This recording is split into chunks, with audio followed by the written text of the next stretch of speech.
Thousands of grade 10 learners across Kenya are set to begin their senior secondary school education without textbooks, dealing a major blow to the rollout of the competency-based curriculum at senior school level.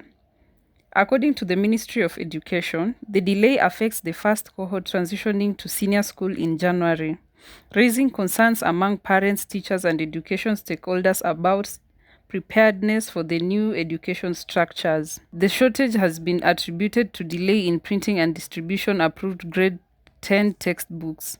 Publishers have revealed that production stalled due to pending payment owed by the government for previously supplied learning materials.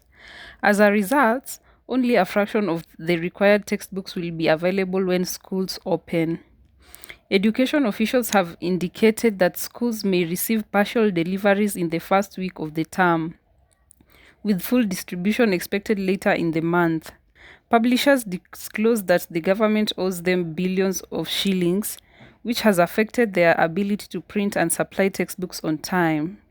Although the Treasury has released 5.64 billion Kenyan shillings to facilitate printing, publishers says the amount does not fully clear outstanding arrears. The remaining unpaid balance has slowed production, forcing publishers to work under tight financial constraints as the senior school transitions begins. The Kenya Institute of Curriculum Development approved 35 textbooks for grade 10 learners, covering various learning areas and pathways under the CBC. However, most of these books will not be in schools at the start of the term.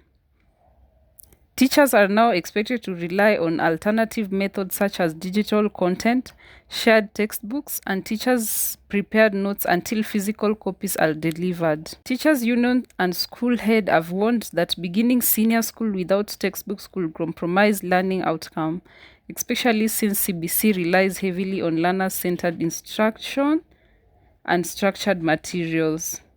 Parents have also expressed frustration, saying the situation exposes gaps in planning for one of the most critical transitions in the education system. The textbook shortage adds to existing concerns over the readiness of senior school, including inadequate infrastructures, shortage of specialized teachers, and limited resources for different learners' pathway. Education experts warn that without urgent intervention, the challenges could undermine confidence in the CBC at senior school level. The Ministry of Education has assured parents and schools that the situation is temporary and that all textbooks will be delivered within the first few weeks of the term. Officials say measures are in place to fast-track printing and distribution nationwide. Despite the assurances, stakeholders are calling for long-term solutions to prevent similar disruption in future curriculum transitions.